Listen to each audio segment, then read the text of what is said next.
la toute dernière sortie d'Info Pacifique. Madame, Monsieur, bienvenue. Rémi Luce Dufresne, agent intérimaire de la 4e section de Bellefontaine de la commune de Kinskov, a été assassiné jeudi soir par des bandits, ont indiqué ses proches. Le directeur médical de l'hôpital de l'Université d'État, l'hôpital général, Jacques Pierre, a été libéré contre rançon jeudi soir. Il a passé 9 jours aux mains des ravisseurs. Le conseil d'administration de la Banque mondiale a approuvé jeudi un don de 120 millions de dollars américains pour le projet de connectivité résiliente et d'accessibilité du transport urbain en Haïti. Le sommet des chefs d'État américains se tiendra du 6 au 10 juin prochain à Los Angeles, aux États-Unis. Et puis à l'étranger, après la Tuerie et du Texas, la NRA, le tout-puissant lobby des armes, y tient son assemblée annuelle en présence notamment de l'ex-président Donald Trump. Restez branchés, à détail, c'est tout de suite. Si vous jugez que cette vidéo est intéressante, n'hésitez pas à liker et partager la vidéo. Et surtout, n'oubliez pas de vous abonner à cette chaîne et activer la cloche de notification pour ne pas louper aucune de nos vidéos.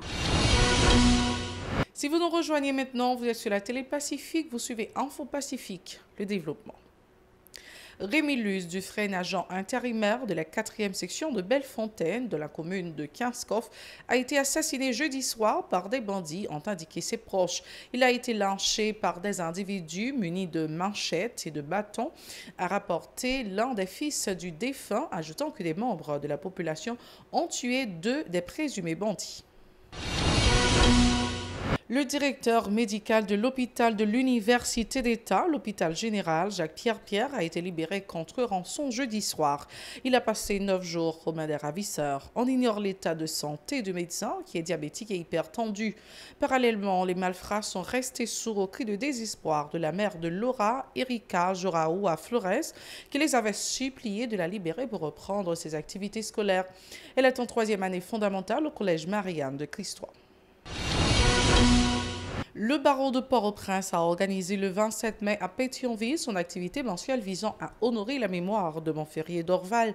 Le code pénal et le code de procédure ont été au centre des débats et devraient être mis en application à partir du 24 juin prochain, suite à leur adoption par décret le 20 juin 2020 sous la présidence de feu Jovenel Moïse.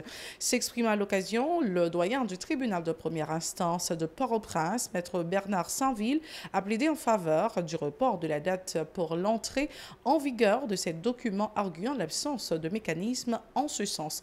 Une meilleure planification facilitera l'entrée en vigueur de ces textes de loi, a recommandé maître Saint-Ville au micro d'Isra Jeudi et Extravansky des Rameaux.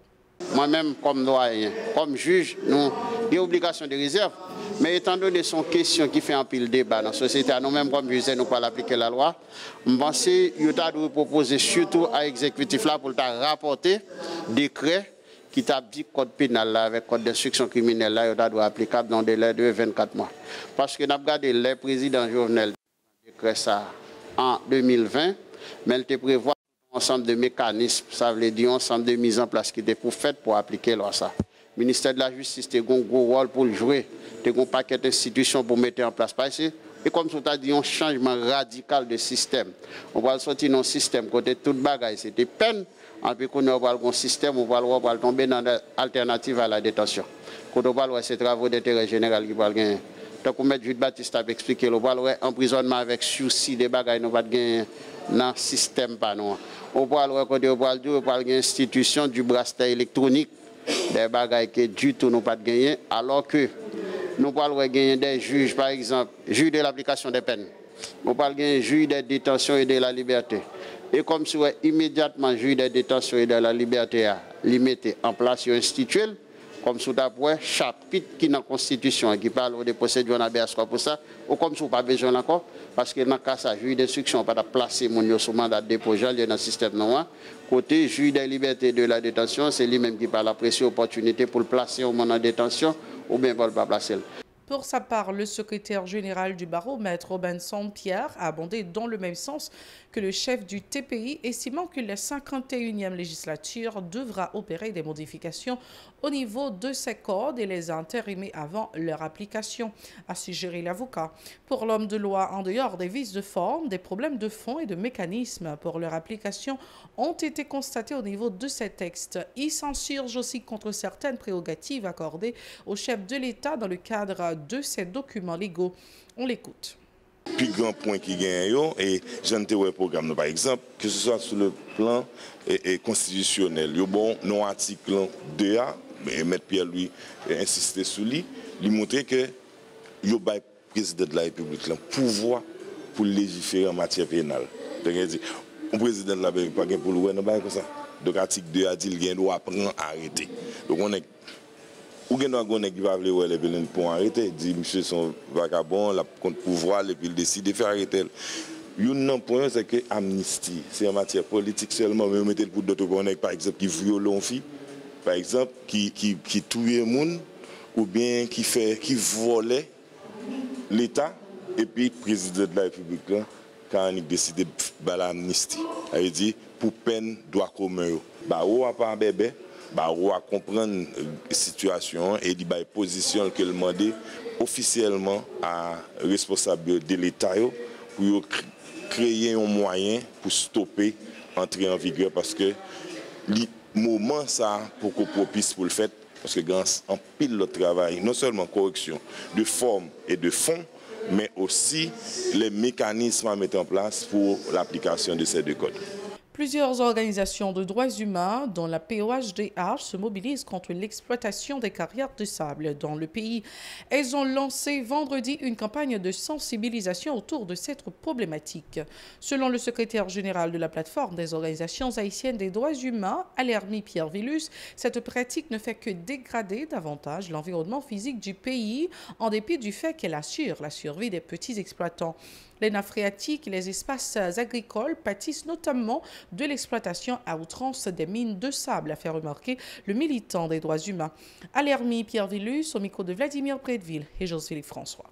Côté, depuis plusieurs années, nous avons mené un plaidoyer contre l'exploitation mine dans le pays et nous avons essayé de démystifier discours et soi-disant développement qui est lié à la question de l'exploitation mine.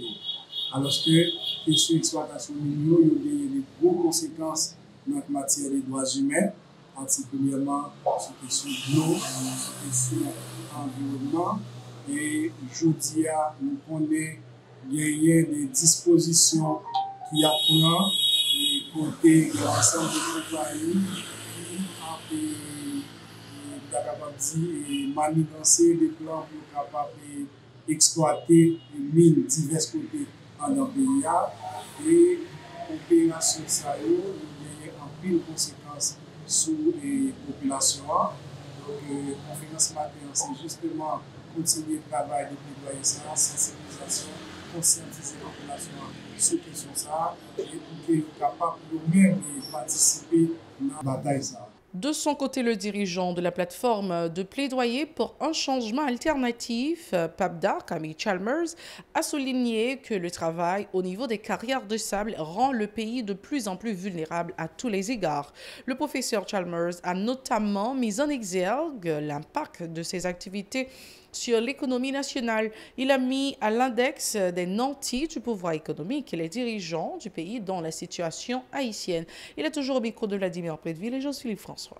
Même Jean allait vous préciser, c'est informer, sensibiliser la population sur une plus grosse menace que le peuple haïtien aujourd'hui, qui c'est menace installation projet, méga projet minier, qui menace la vie, qui menace la santé de la population, qui menace l'avenir du pays d'Haïti et qui prend même gens que ça fait dans une communauté qui a des exploitations minières parfois vieilles de presque un siècle.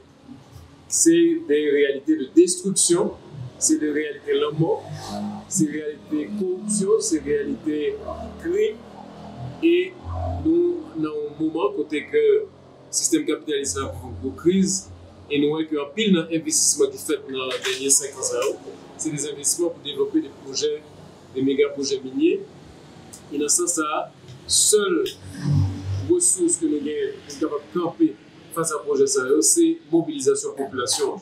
L'Ivoirien Mathias Lebailly a été nommé comme chef de l'International Police Chaplain pour tout le continent africain. Il a choisi d'organiser la cérémonie de son investiture à Pétionville le 27 mai en raison des liens unissant Haïti à l'Alma Mater, a rappelé M. Lebailly. Écoutons le micro de Pierre-Daniel Lamartinière et Jean-Élie Ladresse.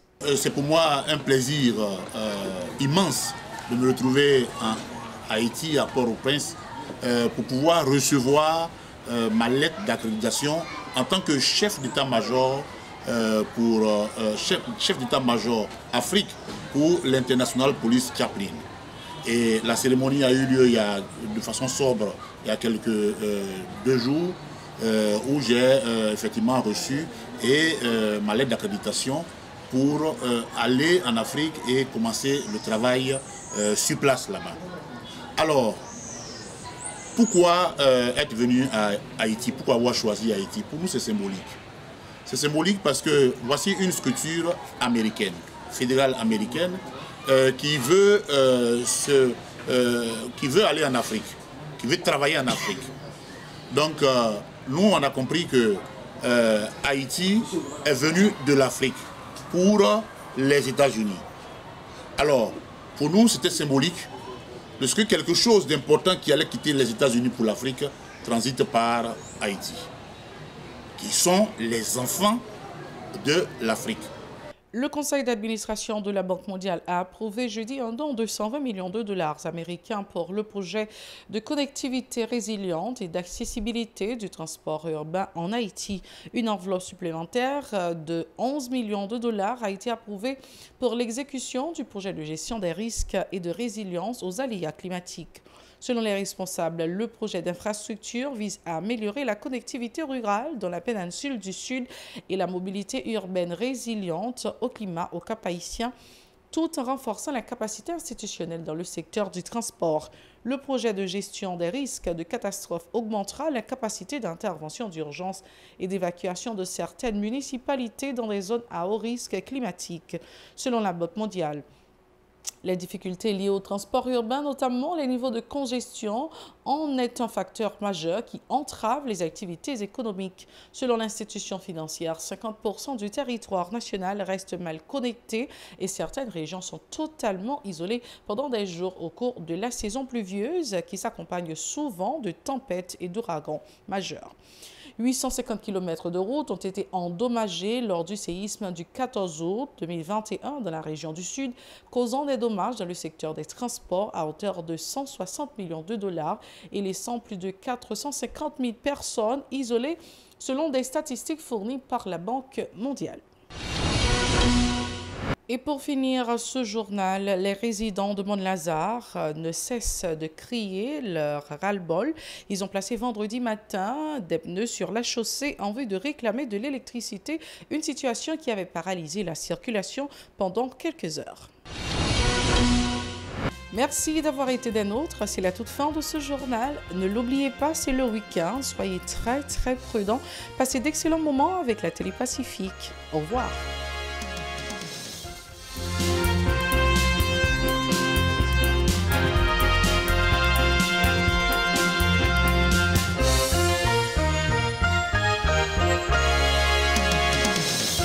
Si vous jugez que cette vidéo est intéressante, n'hésitez pas à liker et partager la vidéo. Et surtout, n'oubliez pas de vous abonner à cette chaîne et activer la cloche de notification pour ne pas louper aucune de nos vidéos.